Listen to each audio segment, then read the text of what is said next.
وأضاء للدنيا طريقا مشرقا وهدى من الرحمن يهدينا به للصالحات وللمكارم والتقى.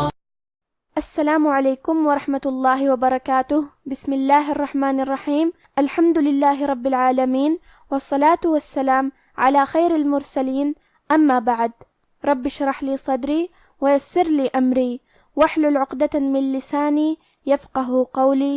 شروع کرتی ہوں اللہ کے نام سے جو بڑا مہربان نہایت رحم کرنے والا ہے. انشاءاللہ آج کے درس نمبر 173 میں سورۃ القلم آیت نمبر 31 سے آیت نمبر 33 تک کی شرح اور ترجمہ سماعت فرمائیں گے. تو شروع کرتے ہیں. اعوذ باللہ من الشیطان الرجیم. قالوا یا ویلنا انا کنا طاغین. کلمت قالو میں قاف کی ادائیگی زبان کے جڑ اور تالو کے نرم حصے سے ہے. قاف حروف التفخیم میں سے ہے، لہذا ہم یہ حرف کو موٹی آواز میں پڑھیں گے کیونکہ اس کے بعد مد الف ہے.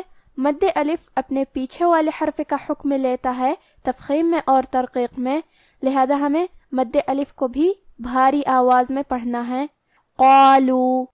کلمت یا ویلنا میں یا پہ کھڑا زبر ہے، یہاں مد الف ہے. ہمیں اپنی آواز 2 مد کے برابر لمبی کرنا ہے. آخری میں الف پہ مد کا علامہ ہے. یہ مد جائز منفصل ہے اور مد جائز منفصل کا معنی ہے کہ حرف المد پہلے کلمہ کے آخری میں ہو اور اس کی وجہ جو کہ حمزہ ہے وہ دوسرے کلمہ کے شروعات میں آئے. اس مد میں ہم اپنی آواز 2 سے 4 مد کے برابر لمبی کریں گے. کلمت انا میں نون پہ تشدید ہے، لہذا ہم یہ حرف کو 2 حرف کے برابر پڑھیں گے کیونکہ تشدید کی اصلیت 2 حرف ہے. جیسا کہ یہاں حرف نون ہے تو یہ 2 نون ہے، نون ساکن اور نون متحرک. کلمت طاغین میں تو ہے اور تو حروف تفخیم میں سے ہے، لہذا ہمیں یہ حرف کو بھاری آواز میں اور منہ پھلا کے پڑھنا ہے. اور کیونکہ اس پہ کھڑا زبر ہے تو یہاں مد الف ہے، تو ہم مد الف کو بھی بھاری آواز میں پڑھیں گے. غین کی ادائیگی حلق کے اوپر والے حصے سے ہے. ہمیں حرف الغین کو بھی بھاری آواز میں پڑھنا ہے کیونکہ وہ حروف تفخیم میں سے ہے. طاغین. قالوا یا ویلنا انا کنا طاغین. عسى ربنا أن يبدلنا خيرا منها إنا إلى ربنا راغبون. کلمت عسى میں حرف العین کی ادائیگی حلق کے درمیان والے حصے سے ہے. کلمت ربنا میں را پہ زبر ہے تو ہمیں را کو موٹی آواز میں پڑھنا ہے اور با پہ تشدید ہے، لہذا ہم تشدید کو ظاہر کریں گے اور 2 حرف کے برابر با کو پڑھیں گے. آخری میں الف پہ مد کا علامہ ہے، یہاں بھی مد جائز منفصل ہے، لہذا ہم اپنی آواز 2 سے 4 مد کے برابر لمبی کریں گے. کلمت ان کے آخری میں نون ساکن ہے، پھر حرف الیا آتا ہے. کلمت یبدلنا یا حروف الادغام بغنہ میں سے ہے اور ادغام کا معنی ہے حرف کو حرف میں داخل کرنا. تو ہم یہ نون کو یا میں ملا کے غنہ اور تشدید کے ساتھ یہ حکم کو ادا کریں گے. ان یبدلنا.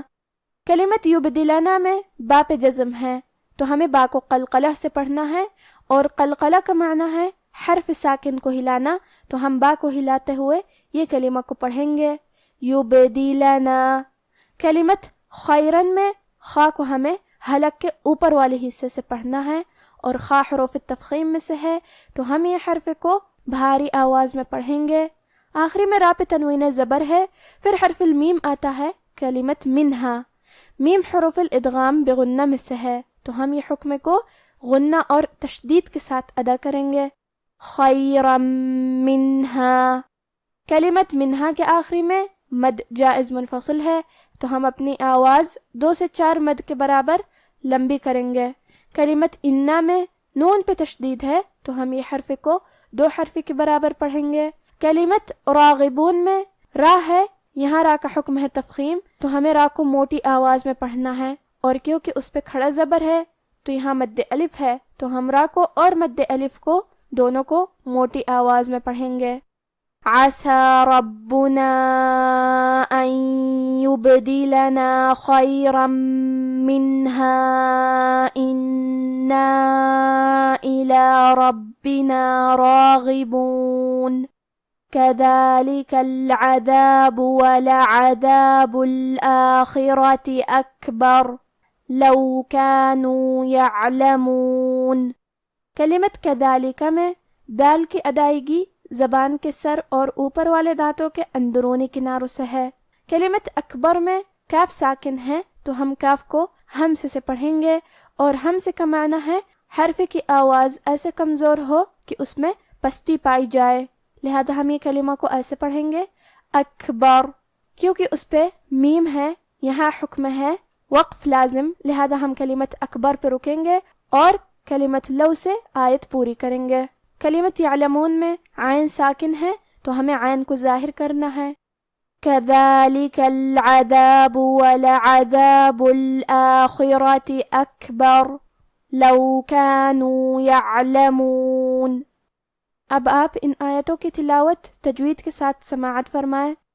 اعوذ باللہ من الشیطان الرجیم. قالوا يا ويلنا إنا كنا طاغين عسى ربنا أن يبدلنا خيرا منها إنا إلى ربنا راغبون كذلك العذاب ولعذاب الآخرة أكبر لو كانوا يعلمون. کہنے لگے ہائے شامت، ہم ہی حد سے بڑھ گئے تھے، امید ہے کہ ہمارا پروردگار اس کے بدلے میں ہمیں اس سے بہتر باغ عنایت کرے. ہم اپنے پروردگار کی طرف رجوع کرتے ہیں. دیکھو عذاب یوں ہوتا ہے اور آخرت کا عذاب سب سے بڑھ کر ہوگا. کاش یہ لوگ جانتے ہوتے. آج کا ہمارا درس ہی ختم ہوتا ہے. وصلی اللہ علی نبینا محمد وعلی آلہ وصحبہ اجمعین. والسلام علیکم ورحمۃ اللہ وبرکاتہ.